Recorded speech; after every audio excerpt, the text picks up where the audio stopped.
நெல்லை, தூத்துக்குடி, குமரி மாவட்டங்களில் கிராம தெய்வமாக வணங்கப்படும் ஒரு சக்தி இசக்கி அம்மன். இந்த அம்மன் எப்படி உருவானார் என்பதை சொல்லும் ஒரு அதிசயமான கதை உள்ளது.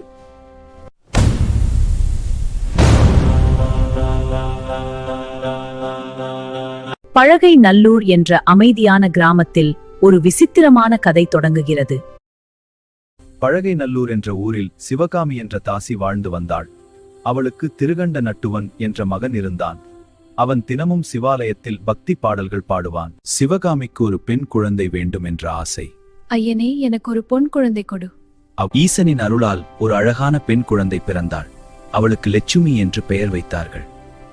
லட்சுமி அழகிலும் குணத்திலும் கலைத்திறமையிலும் சிறந்தவள்.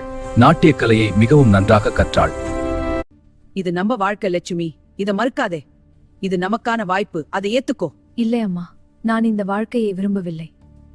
நான் கற்புடன் வாழ விரும்புகிறேன். சிவகாமி பணத்தாசையில் மூழ்கியவள். இது நம்ம எதிர்காலம், நீயும் இத கத்துக்கணும். தன் மகளையும் தாசியாக்க வேண்டும் என்று எண்ணினாள். ஒரு நாள் மாலை பழகெல்லூர் சிவாலயத்தில் லட்சுமியின் நடன அரங்கேற்றம் நடைபெற்றது. அந்த நடனத்தை கண்டால் ஆலய வேதியனான வேலவனுக்கு மன அமைதி இல்லை. அவளை மீண்டும் பார்க்க வேண்டும், அவளோடு பேச வேண்டும், அவளை நேசிக்க வேண்டும் என்ற எண்ணம் அவன் உள்ளத்தில் வளர்ந்தது. அதே ஒரு நாள் இரவு தனது காதலை சொல்ல வேண்டும் என்ற ஆசையில் வேலவன் சிவகாமியின் வீட்டிற்கு வந்தான். யாராக இருந்தாலும் தாசியின் இல்லம் தேடி வந்தால் மரியாதை கொடுக்க வேண்டும். அதனால் சிவகாமி அவனை அன்புடன் வரவேற்றாள். ஆனால் சிவகாமியின் மனதில் வேறு திட்டம் இருந்தது. தாம்பூலத்தில் வசிய மருந்தை கலந்தாள். அதை அறியாமல் காதலன் வந்த மகிழ்ச்சியில் லட்சுமி அவனிடம் சென்றாள். அத்தான், தாம்பூலம் எடுத்துக்கொள்ளுங்கள். இதோ அன்பே.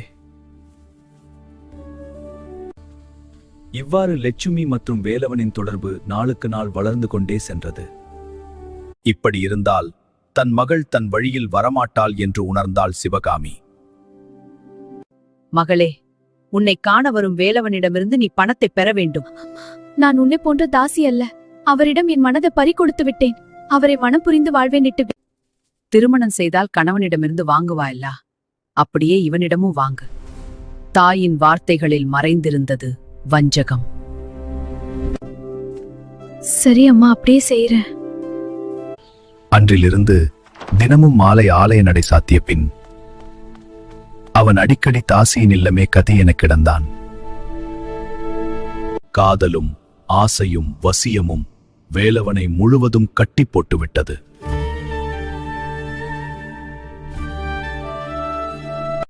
அவளோட அழகுக்கு ஏற்ற ஆபரணங்கள் போட்டா எப்படி இருக்கும்? ஆஹா, அருமையாக இருக்கும். இப்போதே சென்று நகைகள் வாங்கி வருகின்றேன். லக்ஷ்மிக்காக அனைத்து ஆபரணங்களையும் வேலவன் வாங்கினான். அவளுக்காக அவன் எல்லாவற்றையும் அர்ப்பணித்தான். நாளாக நாளாக வேலவனின் கையிருப்பு தேய்ந்து கொண்டே வந்தது. ஒரு நாள் சிவகாமி ஒரு கொடிய முடிவை எடுத்தாள். ஆலய நகைகளை கொண்டு வா. மயக்கத்தில் இருந்த வேலவன் இறைவனின் நகைகளையே திருடினான். அந்த நொடியிலிருந்து அவன் முழுமையாக அடிமையாகிவிட்டான். என்ன கொண்டு வந்திருக்கின்றீர்கள்? இன்று எதுவும் இல்லை. லட்சுமியை காண வந்தேன். ஏதும் இல்லாமல் வந்தால் பார்க்க முடியாது. லட்சுமியா அப்படி சொன்னால்? அவள்தான் சொன்னாள். மனமுடைந்த வேலவன் வந்த பாதையே திரும்பி நடந்தான். என்னவெல்லாமோ செய்தேனே. அவளுக்காக ஆலய நகைகளையும் கொண்டு வந்தேனே. இனி நான் எப்படி ஆலயத்துள் நுழைவேன்? அம்மா, அவர் எங்கே? ஒரு பொய்யான வார்த்தை ஒரு உயிரின் வாழ்க்கையை மாற்றியது. அவன் நகைகளை திருப்பி கேட்டான். நான் மறுத்தேன், போயிட்டான். அவரை விட இந்த நகைகளா பெரிய விஷயம்? அவளுக்கு காதல் தான் முக்கியம். அவனை மீண்டும் பெற அவள் எல்லாவற்றையும் விட்டுக் கொடுக்க தயாரானாள்.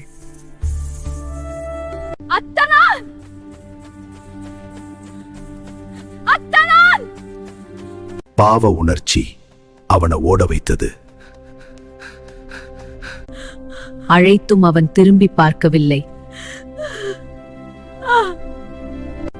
இதோ எல்லாம் உங்கள்தான். என்ன மட்டும் விட்டு போகாதீங்க. சரி அன்பே, நான் மீண்டும் இந்த ஊருக்கு வரவட்டா. காதலின் பெயரில் அவர்கள் எல்லாவற்றையும் விட்டுச் சென்றனர். நகைகளுட அறியாத ஒரு நாட்டை நோக்கி பயணம் தொடங்கியது. கானகத்தின் நடுவில் கொடிய வெயில். அத்தா, முக களைப்பா உள்ளது. இந்த இடத்துல நிழலே இல்லையே. அவன் கண்ட நிழல் ஒரு கள்ளிச் செடி. வா அன்பே, இங்கே இளைப்பாறலாம்.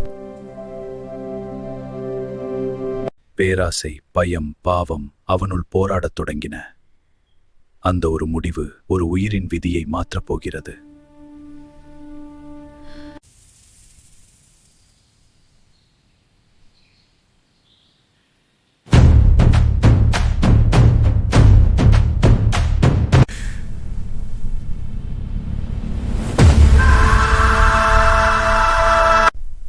அவள் உயிர் போராடிக் கொண்டிருந்தது.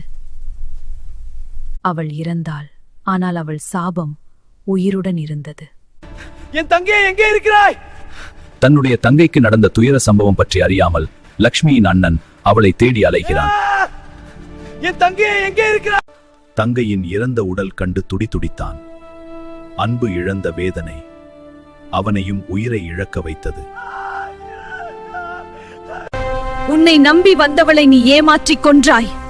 இந்த கள்ளி மரமே சாட்சி.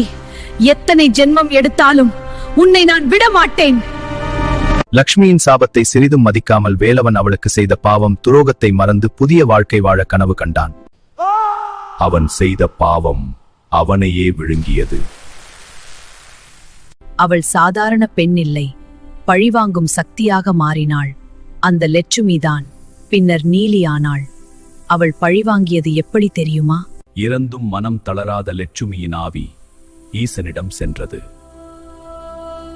ஐயனே, என்னை ஏமாற்றிக் கொன்றவனை நான் பழிவாங்க வேண்டும்.